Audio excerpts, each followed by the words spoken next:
नमस्ते, मैं हूँ दीक्षा चौहान श्री विश्वनाथ आईएएस एकेडमी से और आज मैं आपके लिए लेके आई हूँ एचपीएस जनरल साइंस सीरीज़ का नया टॉपिक जो कि है मोशन। तो आइए समझते हैं मोशन क्या होता है।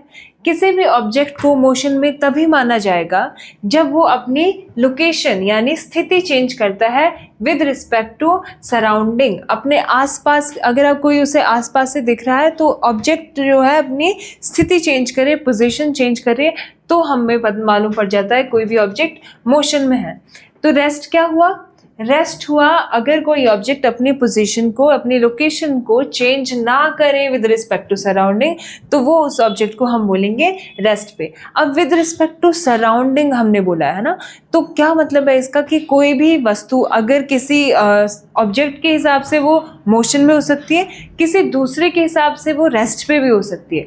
तो इट डिपेंड्स अपॉन सराउंडिंग कि हम देख कहाँ से रहे हैं, उस पर डिपेंड करता है।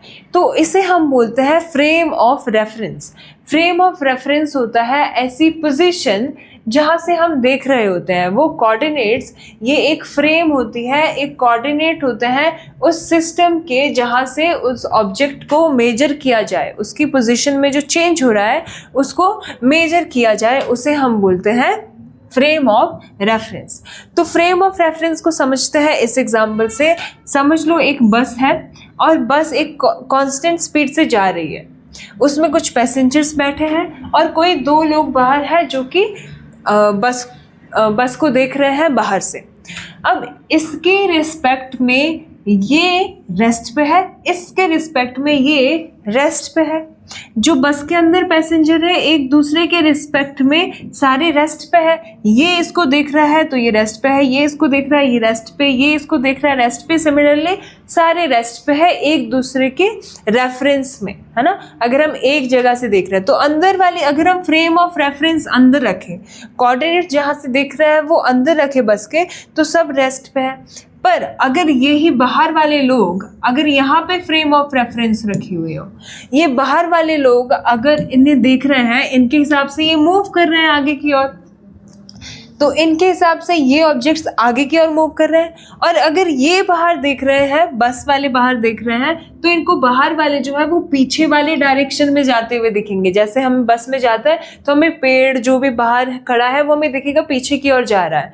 तो बस के हिसाब से बाहर वाले ऑपोजिट डायरेक्शन में जा रहे हैं, बाहर वालों के हिसाब से बस आगे वाले डायरेक्शन में जा रहे हैं, बाहर वालों के हिसाब से सारे बाहर वाले रेस्ट पे है और बस में बैठे हुए के हिसाब से सभी के सभी रेस्ट पे है।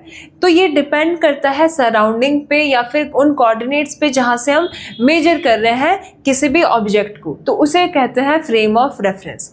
तो फ्रेम ऑफ रेफरेंस क्या होती है? एक ऐसे कोऑर्डिनेट्स होते हैं जहाँ से मेजर किया जाता है ऑब्जेक्ट की पोजीशन चेंज कर रही है या नहीं कर रहे हैं, जहाँ से भी हम ऑब्जेक्ट को देख रहे हैं उसे बोलेंगे फ्रेम ऑफ रेफरेंस। ठीक है, तो नेक्स्ट है टाइप्स ऑफ मोशन। अब मोशन अलग अलग तरीके का होता है। सबसे पहले जैसे ट्रांसलेटरी मोशन। ट्रांसलेटरी मोशन कौन सा होता है? जिसमें पार्टिकल जो है वो move from one point in space to another, मतलब एक स्पेस के पॉइंट से किसी दूसरे पॉइंट पे शिफ्ट कर रहा है ना, और सीधे तरीके से कर रहा है। तो ये स्ट्रेट लाइन में भी हो सकता है, कर्व लाइन में भी हो सकता है ये मोशन। तो अगर आप देखेंगे ये मोशन, मान लो आप एक बॉक्स को पुश कर रहे हो, तो जो यहाँ पे पार्टिकल है ये क्या कर रहा है, ये सीधे इस बॉक्स में यहाँ आ गए, तो ये ट्रांसलेटरी मोशन होगा। जो पार्टिकल था यहाँ सीधा आ गया, ये जो पार्टिकल है यहाँ सीधा आ गया, ये जो पार्टिकल है यहाँ सीधा आ गया। तो ये एक कर्व्ड पाथ पे भी आ सकता है अगर आप किसी बॉक्स को कर्व्ड पाथ पे जा रहे हैं। ऐसे ही हम अगर कार का एग्जांपल ले लें इसका, तो जो ये कार है देखो ये मूव कर रही है, तो जितने भी पार्टिकल है वो सीधे या कर्व्ड पाथ पे मूव करेंगे।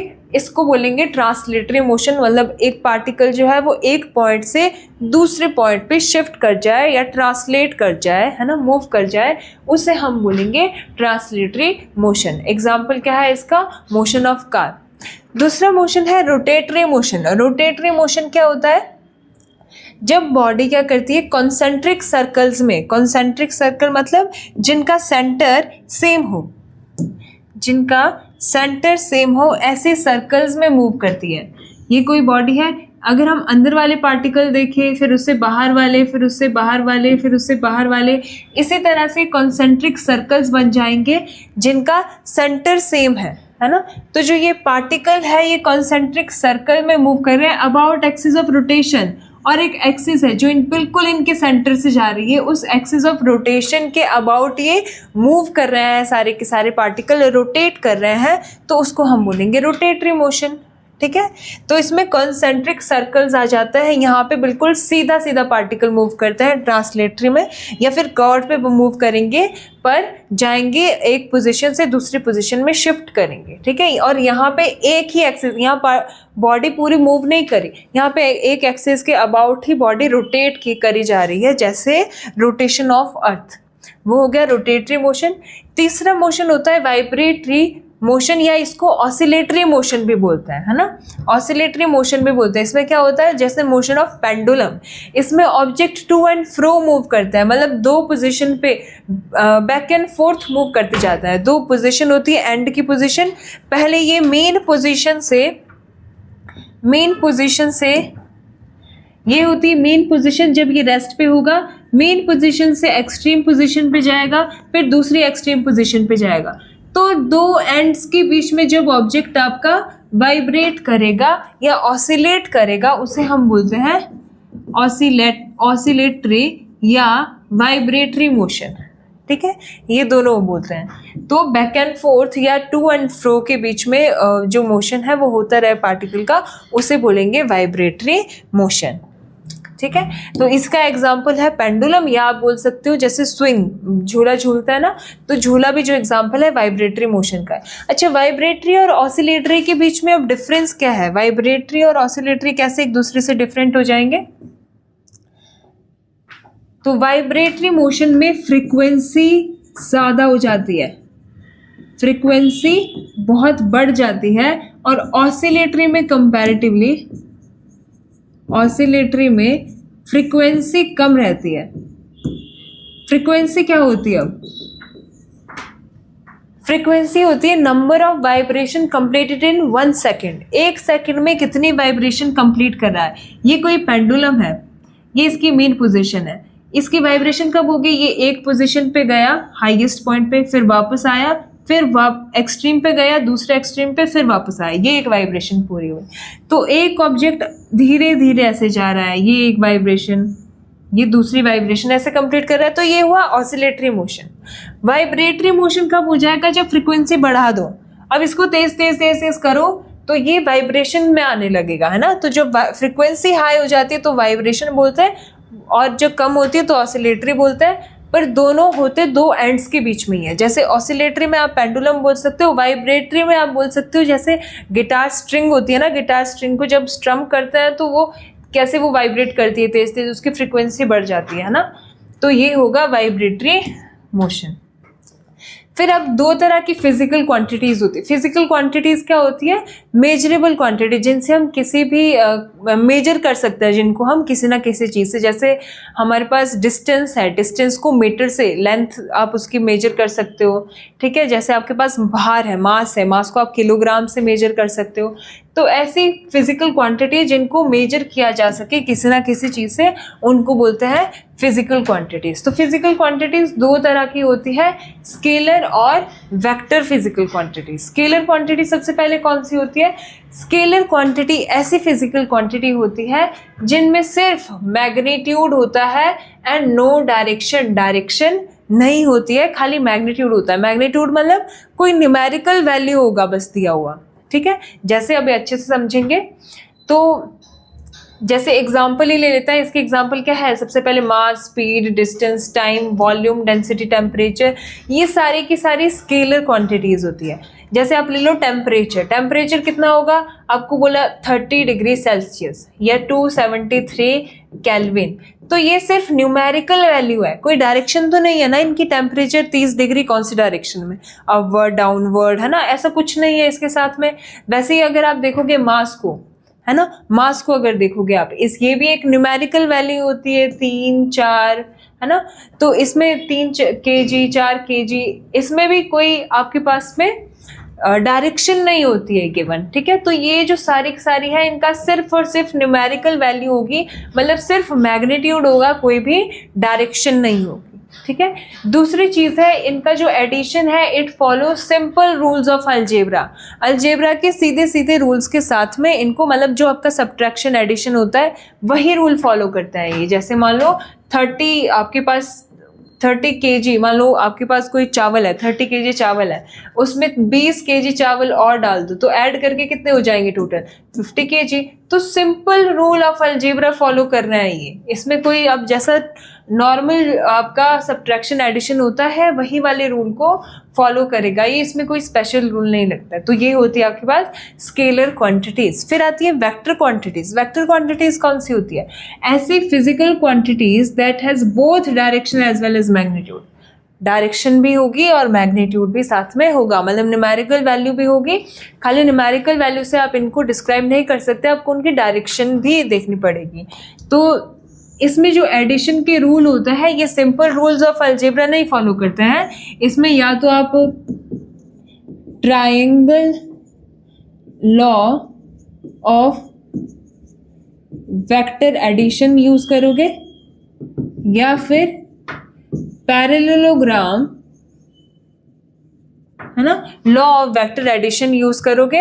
इन दो लॉ से आप इनको ऐड कर सकते हो, वेक्टर्स को ऐड कर सकते हो आप, या polygon law of vector addition भी होता है। अगर आपके पास दो दिए हुए हैं, दो वेक्टर्स दिए हैं तो ट्राइंगल से, अगर आपके पास दो दिए हुए हैं, ठीक है, तो पैरेललोग्राम से डायगोनल से आप निकालोगे तो इतना डीप नहीं जाता है ना। तो एडिशन डज नॉट फॉलो ये सिंपल रूल ऑफ अलजेब्रा, इनको सिंपली आप सब्ट्रैक्ट या एडिशन नहीं कर सकते, इसमें आपको स्पेशल लॉ लगेंगे जो होंगे ट्रायंगल और पैरेललोग्राम और polygon law of vector additions, ठीक है।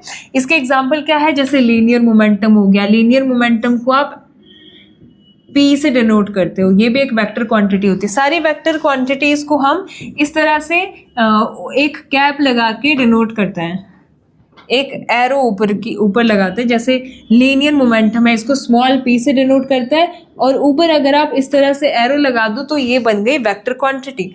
वैसे ही एक्सेलरेशन है, एक्सेलरेशन को स्मॉल a से ऊपर वेक्टर लगा दो। उसी तरह से डिस्प्लेसमेंट को d से या s से या x से किसी भी चीज़ से डिनोट करते हो, ऊपर एरो लगा दो, ये डिस्प्लेसमेंट बन गई। अब देखो डिस्प्लेसमेंट वेक्टर क्वांटिटी है, वैसे ही डिस्टेंस स्केलर क्वांटिटी है, ये अभी आगे डिस्कस करेंगे। फिर आपका हो गया मोमेंटम, फिर हो गया एंगुलर वेलोसिटी और फोर्स भी आपके पास क्या है? वेक्टर क्वांटिटी है। जैसे यहाँ पे दिया हुआ है फोर्स वेक्टर क्वांटिटी और स्पीड दिया हुआ है स्केलर क्वांटिटी है, ठीक है। तो ये आपके पास है फिजिकल क्वांटिटी स्केलर और वेक्टर में। अब देखो डिस्टेंस क्या होता है ना, डिस्टेंस और डिस्प्लेसमेंट से क्वेश्चन बनता है। तो डिस्टेंस क्या होता है? सबसे पहले तो डिस्टेंस होता है एक्चुअल लेंथ या एक्चुअल पाथ, एक्चुअल लेंथ या एक्चुअल पाथ जो पूरा का पूरा, या total path travel by moving object. कोई भी ऑब्जेक्ट है उसने टोटल कितना रास्ता चला या एक्चुअल उसने कितना पाथ कवर किया है, कितना लेंथ कवर किया है, उसको बोलेंगे डिस्टेंस। सिंपल है ना। तो इसको आप रिप्रेजेंट करते हो, ये एक स्केलर क्वांटिटी है। अभी हमने पढ़ा स्केलर क्वांटिटी है, सिर्फ इसमें आपको न्यूमेरिकल वैल्यू मिलेंगी, सिर्फ मैग्नीट्यूड मिलेगा, कोई डायरेक्शन नहीं मिलेगी। जैसे 4 किलोमीटर 5 किलोमीटर है ना, तो इसमें आप सिर्फ इतना बता रहे हो, आप नहीं बता रहे कि लेफ्ट साइड नॉर्थ साउथ कहाँ जाना है। तो ये होगा डिस्टेंस आपके पास में, तो ये हमेशा पॉजिटिव होगा और ज़ीरो होगा। Distance travelled can never be zero और नेगेटिव। अगर आप चले हो तो हमेशा पॉजिटिव आएगी वैल्यू। अगर आपने चलना शुरू किया है, घर से निकले हो आप, तो पॉजिटिव ही होगा। 1 मीटर चले, 2 मीटर चले, 1 किलोमीटर चले, 3 किलोमीटर, तो हमेशा पॉजिटिव होगा वैल्यू। पर अगर आप नहीं चले हो तो आपका ज़ीरो हो जाएगा वैल्यू। तो डिस्टेंस, या तो डिस्टेंस ज़ीरो होगा अगर ट्रैवल ही नहीं किया हुआ है, अगर किया है तो पॉजिटिव होगा। देखो ये दो अलग अलग स्टेटमेंट है। डिस्टेंस इज ऑलवेज ज़ीरो और पॉजिटिव, और distance travelled is always positive, ना तो ज़ीरो। ट्रेवल्ड अगर हो गया तो पॉजिटिव हो सकता है खाली, तब ज़ीरो भी नहीं हो सकता क्योंकि आपने ट्रैवल करा है। तो यहाँ से अगर देखेंगे, ए से मान लो ये चलता है कोई बच्चा, बी तक अपने घर तक जाता है 4 मीटर, और यहाँ से इस पेड़ तक जाता है पॉइंट सी तक 3 मीटर, तो टोटल डिस्टेंस हो जाएगा 7 मीटर। अभी वापस आएंगे इस एग्जाम्पल पे डिस्प्लेसमेंट समझ के। डिस्प्लेसमेंट क्या होता है? डिस्प्लेसमेंट होता है shortest length between the initial and final positions. शुरुआती पोजीशन जहाँ से आपने शुरू किया है, आरंभिक स्थिति जो आपकी है, वहाँ से फाइनल पोजीशन तक, जो अंतिम जगह पे आप पहुँचे हो, वहाँ तक का शॉर्टेस्ट डिस्टेंस जो है उसको हम बोलेंगे डिस्प्लेसमेंट। जो सबसे छोटी दूरी है उसके बीच में, उसे हम बोलेंगे डिस्प्लेसमेंट। अब ये एक तरह की वेक्टर क्वांटिटी होती है ना, इसमें आप बोल रहे हो 4 मीटर नॉर्थ, 3 किलोमीटर साउथ, है ना, तो डायरेक्शन भी साथ में आ जाता है, तो it is a vector quantity. अच्छा, अब ये वेक्टर क्वांटिटी है तो it can be positive, negative और ज़ीरो, तीनों की तीनों वैल्यू हो सकती है इसकी, पॉजिटिव, नेगेटिव और ज़ीरो। ये अच्छे से बताऊंगी जैसे अभी उस एग्जाम्पल पे जाता है। तो आपने देखा shortest length between initial and final position, initial और फाइनल पोजीशन की सबसे कम दूरी को, तो देखो ए से चलना शुरू किया इसने, बी तक गया 4 मीटर, बी से सी गया 3 मीटर, तो ये तो हुआ डिस्टेंस। टोटल डिस्टेंस क्या हुआ? डिस्टेंस हुआ 7, 3 + 4 7 मीटर। पर डिस्प्लेसमेंट की अगर हम बात करें, डिस्प्लेसमेंट होगा shortest distance between initial and final position. Initial ये थी, फाइनल ये पोजीशन थी, इनके बीच में शॉर्टेस्ट डिस्टेंस बनाओ, तो शॉर्टेस्ट डिस्टेंस तो ये होगी, बस इनको मिला दो, ये सीधी लाइन बन जाएगी ना शॉर्टकट यहाँ से। तो क्या होगा? शॉर्टेस्ट डिस्टेंस डिस्प्लेसमेंट आ जाती है, डिस्प्लेसमेंट। तो ये कैसे निकलेगी? अब ये कैसे निकलेगी? यहाँ पे क्या लगा दोगे? पाइथागोरस थ्योरम लगा दोगे, तो क्या होती है? हाइपोटेन्यूज मतलब AC square equals to AB square plus BC square. ठीक है, तो ये AC हमें निकालना है, AB कितना है? 4 का स्क्वायर, और ये क्या है? BC कितना है? 3 का स्क्वायर, तो 4 का स्क्वायर हो जाएगा 16, 3 का स्क्वायर 9, ये टोटल हो गया 25। तो AC क्या निकलेगा? यहाँ स्क्वायर है, अगर स्क्वायर हटाना है तो यहाँ रूट लगाना होगा, तो AC इक्वल्स टू 5 मीटर आपका निकला, मतलब ये निकल गया डिस्प्लेसमेंट 5 मीटर। ठीक है, तो अब डिस्प्लेसमेंट 5 निकला और डिस्टेंस कितना था? 7 था।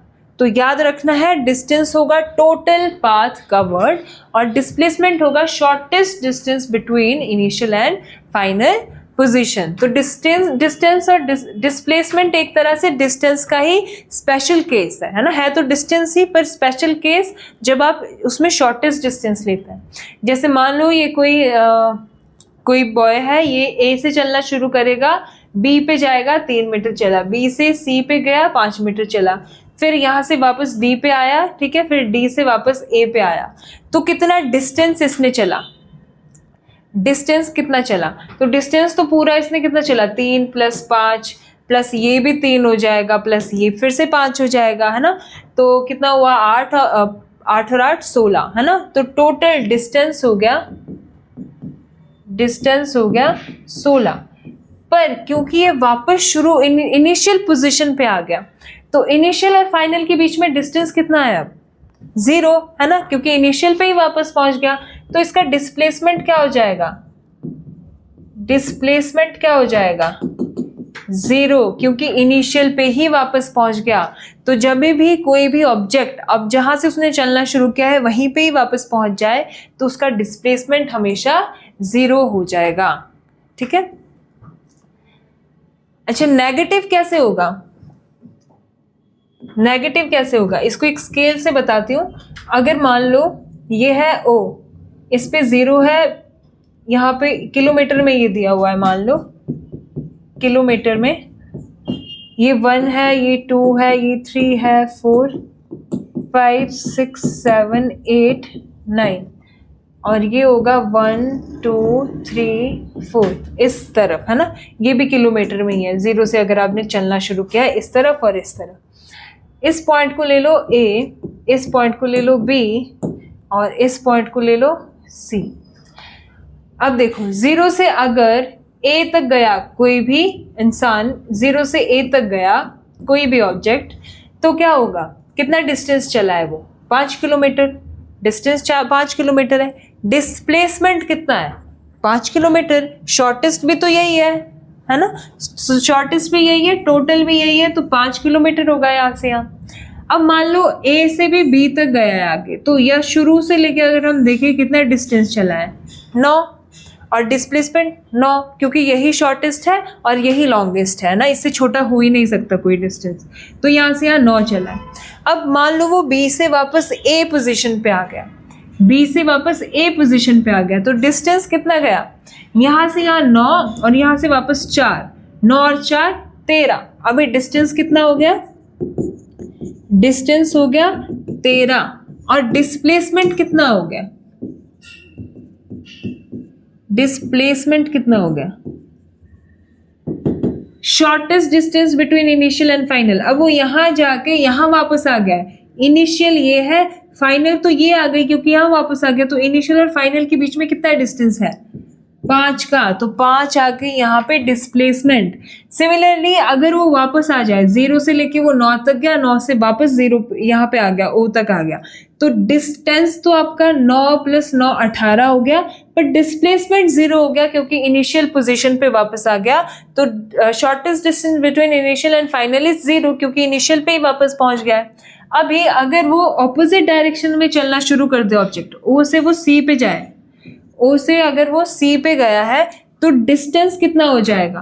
18 और 19 20 21, टोटल डिस्टेंस हो गया 21। 9 और 9 18 और फिर 3 इधर, डिस्टेंस हो गया 21। अब डिस्प्लेसमेंट क्या हो गया? पर डिस्प्लेसमेंट क्या हो गया? ऑपोजिट डायरेक्शन में जा रहा है, यहाँ तक 0 हो गया था, यहाँ से यहाँ -3 हो जाएगा, ये हो गया डिस्प्लेसमेंट। तो इस तरह से डिस्प्लेसमेंट आपकी पॉजिटिव, नेगेटिव और 0 तीनों की तीनों हो सकती है, ठीक है। फिर स्पीड। अब स्पीड क्या होता है? स्पीड होता है distance travelled by the body या ऑब्जेक्ट पर यूनिट टाइम। जितना डिस्टेंस चला है और जितने टाइम में चला है वो है स्पीड, है ना। अब स्पीड और वेलोसिटी दो अलग अलग चीज़ें हैं। स्पीड हम डिस्टेंस के साथ देखते हैं, वेलोसिटी हम डिस्प्लेसमेंट के साथ देखते हैं। इसीलिए speed is the scalar quantity, क्योंकि ये डिस्टेंस अपॉन टाइम होता है, डिस्टेंस ट्रेवल्ड पर यूनिट टाइम, है ना। जितना डिस्टेंस चला है पर यूनिट टाइम, तो यहाँ पे लिखते हो speed equals to distance per unit time. अब इसके एसआई यूनिट क्या होगी? डिस्टेंस का यूनिट क्या होता है? डिस्टेंस को किस में मेजर करते हो? मीटर में, और टाइम को सेकंड में। तो इसके एसआई यूनिट होंगे मीटर पर सेकंड, ठीक है, मीटर पर सेकंड। तो स्पीड ऐसे ही स्केलर क्वांटिटी होगी क्योंकि डिस्टेंस पे डिपेंड करती है। अच्छा, ये भी कैसी हो सकती है? क्योंकि जो डिस्टेंस है वो भी सिर्फ 0 हो सकता है। अगर किसी ने नहीं चला है कोई भी डिस्टेंस तो 0 होगा, अगर चला है तो हमेशा पॉजिटिव होगा, नेगेटिव नहीं होगा। तो इसलिए स्पीड भी कैसी होगी? कैन बी 0 और positive, but can never be negative. और नेगेटिव कभी नहीं हो सकती, 0 हो सकती है या पॉजिटिव हो सकती है। अच्छा, एवरेज स्पीड कैसे निकालेंगे? तो एवरेज स्पीड जो होती है वो होता है total distance travelled per unit total time taken. अगर मैं बोलूँ पहले गाड़ी चली ए से बी तक गई, ए से बी वो 60 किलोमीटर पर आवर 60 किलोमीटर गई 2 घंटे में, अगले में वो 70 किलोमीटर गए 3 घंटे में। तो आपको टोटल निकालनी है, तो टोटल स्पीड लोगे पर यूनिट टोटल टाइम लोगे, तो ये निकलेगी एवरेज स्पीड आपके पास में। फिर वेलोसिटी।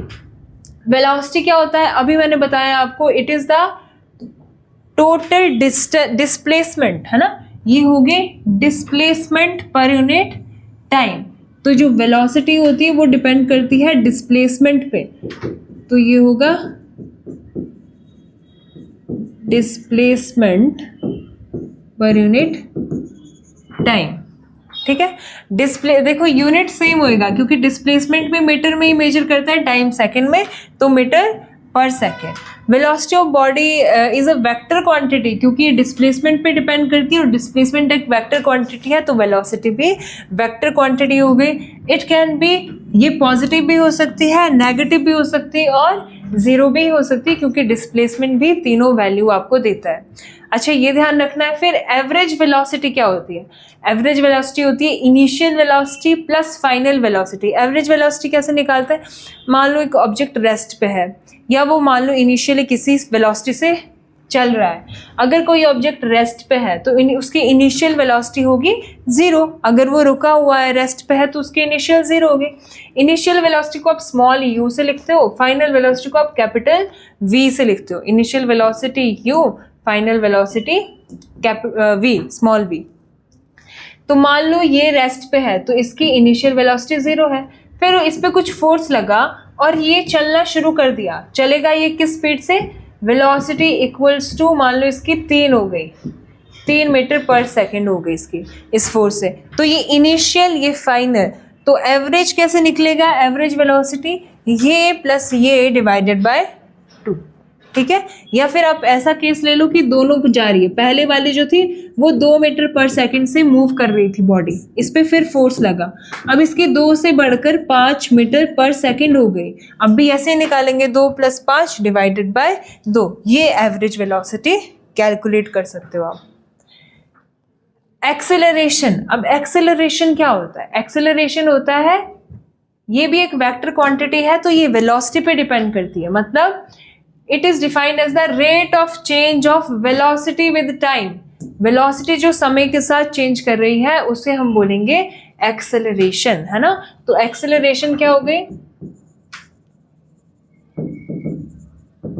वेलोसिटी पर यूनिट टाइम। वेलोसिटी का यूनिट क्या होता है? अभी हमने देखा मीटर पर सेकंड, अपॉन टाइम का क्या होता है? सेकंड। तो सेकंड और सेकंड ये मिलके क्या आपका बना देंगे?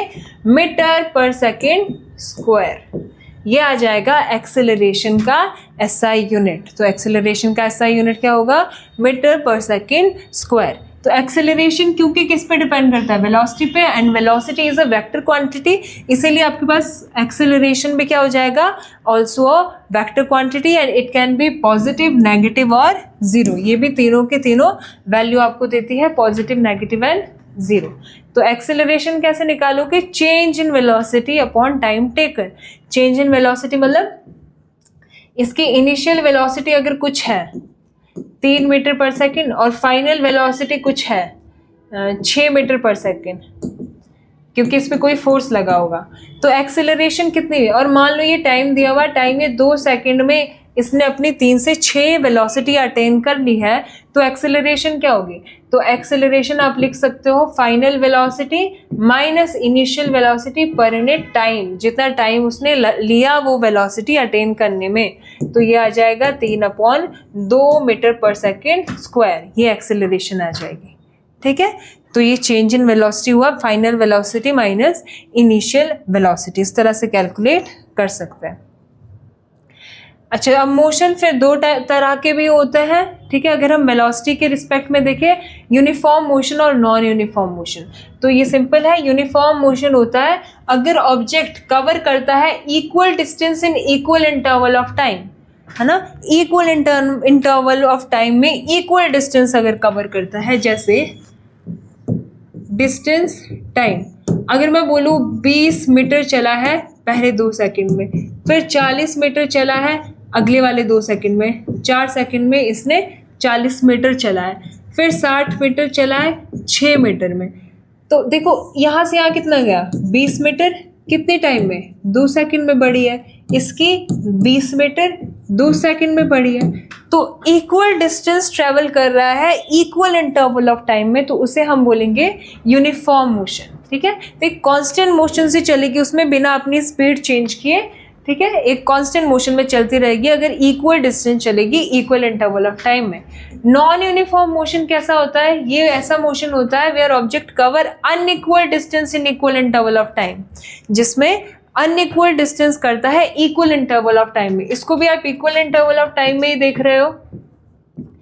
इसको भी आप मान लो ऐसे ही देख रहे हो 2 सेकंड में, 4 सेकंड में, 6 सेकंड में, पर अब ये 10 गया, फिर ये 12 गया, फिर उसके बाद ये 18 गया, तो अब ये अनइक्वल गया ना। दो यहाँ से 2 मीटर बढ़ा, यहाँ से ये बढ़ा 2 मीटर, और यहाँ से यहाँ जाते हुए ये बढ़ा 6 मीटर। टाइम तो सेम रहा, टाइम तो आप रेगुलरली उसी इंटरवल में चेक कर रहे हो, पर अब आपका डिस्टेंस अलग हो गया, ये हो गया नॉन यूनिफॉर्म मोशन।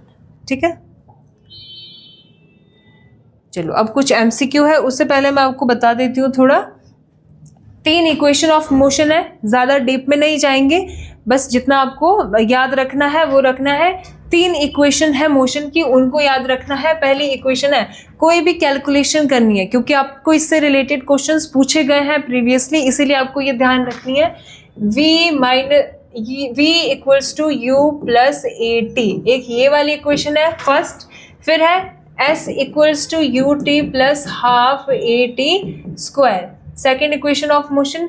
थर्ड है v square minus u square equals to 2as। यहाँ पे v क्या है, ये इंपॉर्टेंट है, याद रखना है। v होगी फाइनल वेलोसिटी,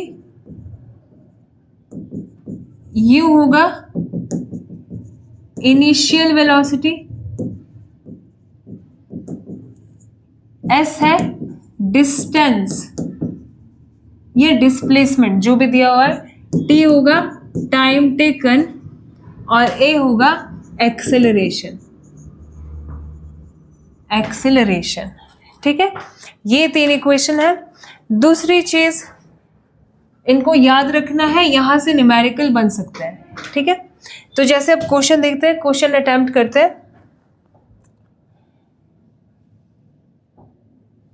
क्या बोला है, a particle move in a straight line with uniform acceleration, its velocity at time t equals to 0 is v1 and at t equals to t1 is v2, है ना। मान लो जब t 0 था, 0 time पे इसकी वेलोसिटी v1 थी, और जब इसका टाइम t1 हो गया तो इसकी वेलोसिटी v2 हो गई। ठीक है, इस तरह से वेलोसिटी बढ़ी है। आपको बोला है डिस्प्लेसमेंट ऑफ द पार्टिकल, यहाँ से यहाँ जाते हुए डिस्प्लेसमेंट कितनी इसने अटेन करी है ना, डिस्प्लेसमेंट कितनी करी होगी यहाँ से यहाँ जाते हुए।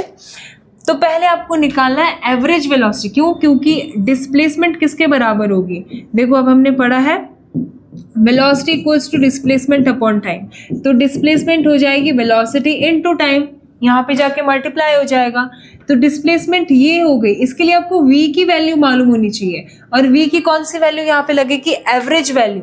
तो v एवरेज कैसे निकालेंगे, हमें मालूम है v एवरेज क्या होता है, final velocity plus initial velocity divided by 2, ये होता है v एवरेज। तो आगे पीछे कुछ भी लिख सकते हो, v initial v final upon 2, यहाँ पे रख दो बस। t कितना है, t1 है अब, है ना, क्योंकि s डिस्टेंस चल के t1 गया हुआ है, तो s में अगर पुट करोगे तो v2 plus v1 into t1 divided by 2, ये आ जाएगा आपके पास डिस्प्लेसमेंट। तो ये हो जाएगा ऑप्शन नंबर 1। ठीक है, ऑप्शन नंबर 1 ये पूछा गया था 2013 में साइंस एंड टेक यूपीएससी में। ठीक है,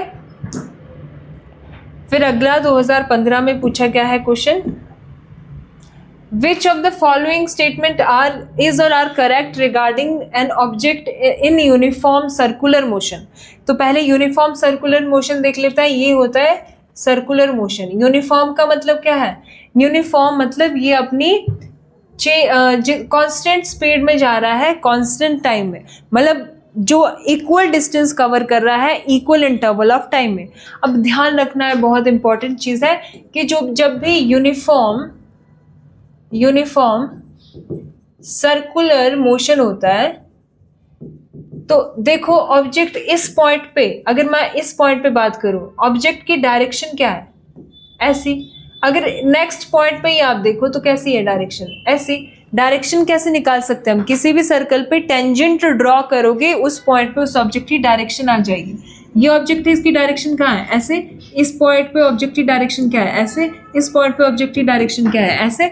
तो हर पॉइंट पे ऑब्जेक्ट अपनी डायरेक्शन चेंज कर रहा है। अगर हर पॉइंट पे ऑब्जेक्ट अपनी डायरेक्शन चेंज कर रहा है तो वेलोसिटी किस पे डिपेंड करती है, velocity is a vector quantity, vector quantity दोनों चीज़ों पे डिपेंड करती है, magnitude as well as direction. तो वेलोसिटी भी हर पॉइंट पे चेंज कर रही होगी। तो यूनिफॉर्म सर्कुलर मोशन में वेलोसिटी कांस्टेंट नहीं होगी, वेलोसिटी चेंज करेगी, हर पॉइंट पे चेंज करेगी वेलोसिटी। पर यूनिफॉर्म सर्कुलर मोशन में स्पीड आपकी कांस्टेंट होती है, स्पीड कांस्टेंट होती है, इट डज नॉट चेंज। ठीक है, तो वेलोसिटी चेंज और चेंजेस, वेलोसिटी चेंज करती है और स्पीड कांस्टेंट रहती है हर पॉइंट पे यूनिफॉर्म सर्कुलर मोशन में, याद रखना। तो अब देखते हैं आगे क्या दी आपको statement, the object speed remain constant. अभी बात करी ऑब्जेक्ट की जो स्पीड होगी वो कांस्टेंट रहेगी। हाँ, स्पीड कांस्टेंट रहेगी क्योंकि speed is a scalar quantity, सिर्फ मैग्नीट्यूड पे डिपेंड करेगी, तो ये कांस्टेंट रहेगी, सही बात है। The object velocity is constant, नहीं, अभी बोला वेलोसिटी जो होगी वो चेंज करेगी at every point because direction of the object changing at every point. ठीक है, अगला the object experiences a constant acceleration, क्या ऑब्जेक्ट को एक कांस्टेंट एक्सेलरेशन मिलेगी? हाँ, एक, क्योंकि वेलोसिटी जो है वो चेंज तो कर रही है, पर वो कैसे चेंज कर रही है? यूनिफॉर्मली चेंज कर रही है वो, है ना, इक्वल टाइम में इक्वली चेंज कर रही है, तो एक कांस्टेंट एक्सेलरेशन तो उसको मिलेगी हर पॉइंट पे, ये भी ठीक है। तो मतलब 1 और 3 होगा इसका ठीक आंसर। नेक्स्ट देखो, तो ये क्वेश्चन पूछा गया है HPS प्रीलिम्स 2020 में। क्वेश्चन क्या है, a car start from rest and accelerate uniformly at 2 metre per second square for 10 seconds, what is the distance covered? तो आपको दिया क्या क्या है? पहले आपको दिया है एक्सेलरेशन, पहले तो एक्सेलरेशन कितने दिया है? 2 metre per second square, time दिया है आपको 10 सेकेंड्स, और car start from rest, rest बोला है तो इनिशियल वेलोसिटी क्या होगी? 0। ठीक है, इनिशियली कार जो है रेस्ट पे है तो इनिशियल वेलोसिटी 0 है। आपको डिस्टेंस फाइंड आउट करना है। मैंने आपको 3 इक्वेशन ऑफ मोशंस बताई, b equals to u plus at, s equals to ut plus half at square, और v square minus u square equals to 2as। तो आप इनमें से जो जो आपके पास इंफॉर्मेशन दी हुई है और वो जहाँ पे लग रही हो वो इक्वेशन आप यूज़ कर सकते हैं। जैसे मैं ये वाली करूँगी, अगर मैं ये वाली करूँ तो वेलोसिटी हमें नहीं दी है, तो वेलोसिटी फाइनल वेलोसिटी जो v है वो हमारे पास नहीं है वैल्यू, तो हम दोनों इक्वेशन यूज़ नहीं कर सकते, ये वाली यूज़ कर सकते हैं, s निकल जाएगा इससे। तो s इक्वल्स टू u क्या है? इनिशियली 0 है, तो आप रख दोगे 0, पूरा टर्म 0 हो जाएगा ये पहले वाला, प्लस हाफ a की वैल्यू रख दो t स्क्वायर मतलब 10 स्क्वायर, तो s हो जाएगा 2 से ये 2 कैंसिल और 10 स्क्वायर हो गया 100, मतलब 100 मीटर्स ट्रैवल किया, कार ने कवर किया। ठीक है, नेक्स्ट क्वेश्चन देखेंगे। 2018 में पूछा गया है, तो क्वेश्चन क्या है, which of the following is an example of non uniform motion. Non uniform motion हमने क्या पढ़ा था, जिसमें ऑब्जेक्ट अनइक्वल डिस्टेंस कवर करता है इन इक्वल इंटरवल ऑफ टाइम, है ना। तो देखो, सबसे पहले car moving at constant speed, जब कांस्टेंट स्पीड आपको बोला है तो मतलब इक्वल डिस्टेंस जा रहा है, इक्वल डिस्टेंस इक्वल इंटरवल में, इक्वल टाइम में इक्वल डिस्टेंस जा रहा है, तो ये तो नहीं हो सकता। A ball thrown vertically upward, ये हो सकता है, होगा कि बॉल को जब ऊपर की ओर थ्रो करा जाए तो नीचे से क्या लगेगा, उस पर एक ग्रेविटेशनल पुल लगेगा, तो ग्रेविटी इसको नीचे की ओर खींचेगी, तो ऊपर जाते जाते जो इसका वेलोसिटी था वो कम होता जाएगा।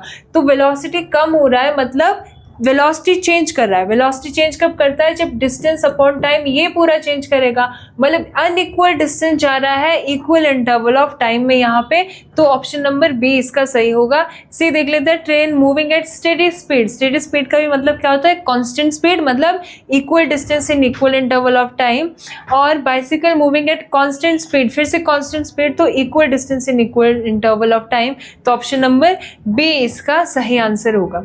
तो आज के लेक्चर में इतना ही, मिलते हैं अपने नेक्स्ट लेक्चर में। थैंक यू, जय हिंद।